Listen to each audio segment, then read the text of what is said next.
A new Deadlock patch just dropped and it features some heavy swings on a few heroes I know you hate playing against. This is Deadlock patch notes for people who don't want to read, July 9th edition. If you find this info useful, don't forget to hit me with a like and subscribe. Let's get straight into it.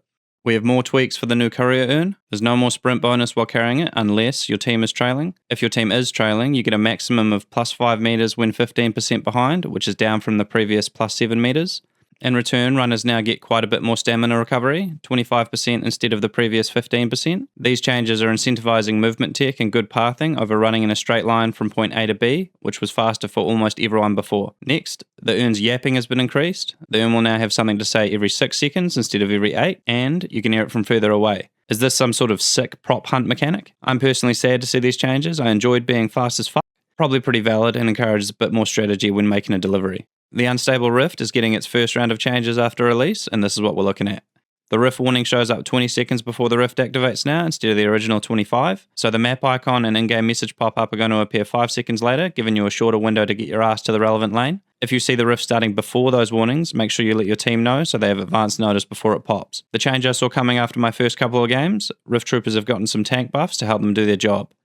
Push. Their spirit resistance has been increased, starting at 30% and going up in 5% increments every spawn until their max of 45%. They also now have a flat melee resistance of 25%. The spawn interval between Rift troopers has also been slightly increased, going from every 0.3 seconds to every 0.5 seconds. That's going to spread them out a bit more, so a single ability can't just wipe them all out, hopefully. The trailing team will also now get a maximum of 14 Rift troopers instead of 12. And the final change for the Rift, the resist aura for comeback teams now affects a larger area. It's a 35 meter circle instead of the original 20 meters. Up next, we have changes to objective bounties. Objectives are worth less money to the individuals who take them down now, with a larger chunk of the bounty being shared team-wide. This applies to guardians, walkers, base turrets, and shrines. The people who kill an objective get 30% of the money, split between those who are there. The rest of the value, 70%, will be spread evenly across the whole team, regardless of where they are on the map. The GOAT falls even further. My boy Billy is being kicked while he's down. The spirit scaling on the T3 of his Rising Ram has been decreased from 0.035 to 0.03, making spirit builds even less viable. We're going to have to change Doorman's name to Doormat if he keeps getting hit with these nerfs. His bullet damage scaling has been reduced, and his gun is worse over the whole game, starting at an 11% nerf at level 1. He does a reduced damage with crits, going from a minus 25% extra damage to a minus 30. And finally, a hit to his ult. T3 is getting a slight nerf. If guests fail to check out, the cooldown is now 15 seconds instead of the previous 13 seconds. Not much of a change, but I'm sure this will make Reddit happy. Drifter mains had their week running around like antediluvians and now must return to the sewers like the Nosferatu they truly are. Drifter's bullet damage per boon was cut down from 0.616 to 0.49. At T3 of his blood scent, isolated targets will now take an extra 11% increased damage, previously it was 12. Stalker's Mark has had its base cooldown increased to 24 seconds, but at T2 it will now get a 12-second cooldown reduction instead of the previous 8 seconds. And at T3, Stalker's Mark will deal reduced extra bleed damage, going from an additional 2% per second to 1.5%. Do we think they cut the Vampire down too quickly, or was it fair call considering his win rate? Let me know what you think in the comments. Graves' power seems to shift more than any other hero, and now the tide of the dead is waxing rather than waning. Jar of Dead had its heal at T1 when picking up death, spirit scaling increased, going from 0.1 to 0.16. Jar of Dead also builds charge faster on neutral mobs. Grasping Hands took another hit to its snare duration, reducing to 1 second from 1.25 seconds. For its T3, the cooldown reduction has gone up to 14 seconds from 10 seconds, meaning even more ghoul boys.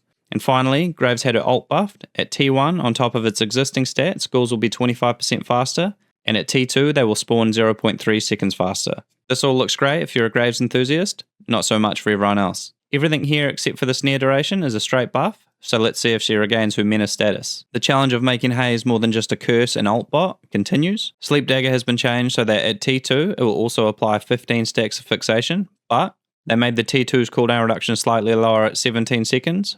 Previously, it was a reduction of 18 seconds. Our cowgirl Holliday is making another patch appearance. There's not much to say here, she's getting nerfed. The spirit scaling on Powder Keg is being reduced to 1.05, down from 1.2. I guess Yoshi collected enough data and doesn't want her strong anymore.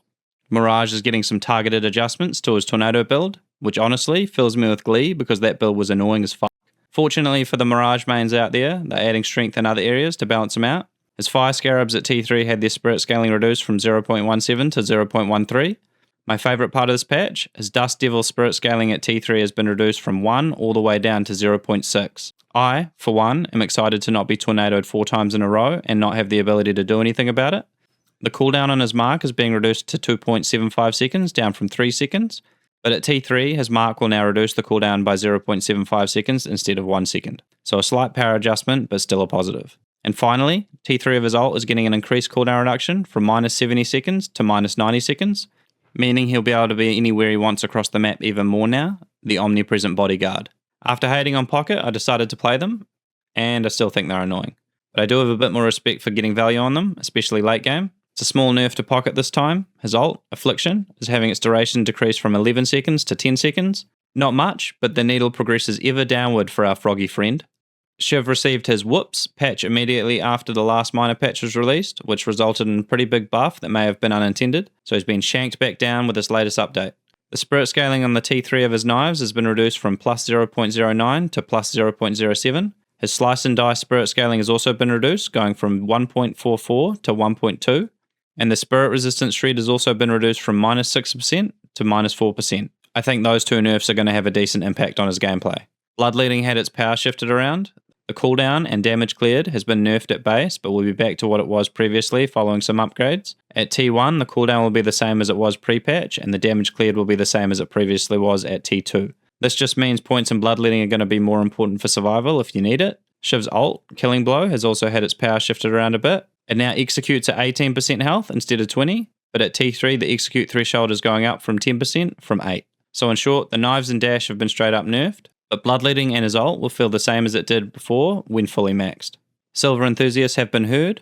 Wolf is back on the menu. The best part of Silver's kit is now going to be available more often again. Her ult cooldown has been reduced to 60 seconds, down from 80 seconds. So I guess I'm going back to getting tower dived on repeat when laning against her. Victor is back from the dead. Again. I actually haven't seen much Victor play since he had those consecutive rounds of nerfs. They are reducing the cooldown of his ult to 240 seconds base, down from the previous 275 seconds base, which means I'm probably going to be seeing more Victor in the near future. The goo boy, Viscous, is not done with his tweaks, and apparently he's still doing too much damage, so he's getting another slap. His spirit scaling on the T3 of his splatter is being reduced, again, down from 1 to 0.9. I find this ability annoying to lane against, but it's all he really has, so it'll be interesting to see how his laning phase goes now. And finally, Yamato, getting all these number tweaks when she actually just needs a new model. Maybe if everyone complained about how annoying her face is rather than how it feels to play against her, we wouldn't have to keep seeing that long ass forehead. Yamato is having her flying slash range reduced from 28 meters to 26 meters. She won't be able to connect from as far away now. At T3, the charge delay is going from 3 seconds to 4 seconds, which means she can't attach and reattach as often, or use it to flee as fast as she could before. They also changed it so that targeting allies requires an alternate cast now, probably to stop accidental use cases. That's it for this patch. What do you guys think? Was anyone unfairly buffed, nerfed? Did you want to see someone in this patch that didn't get touched? As I mentioned, my favourite part of the patch was the nerf to Tornado Mirage, and I'm still hoping for some justice for Billy, the hero I had literally just started playing before they rudely nerfed him. If you're keen for future patches explained, hit me with a like and a subscribe. See you on the next one.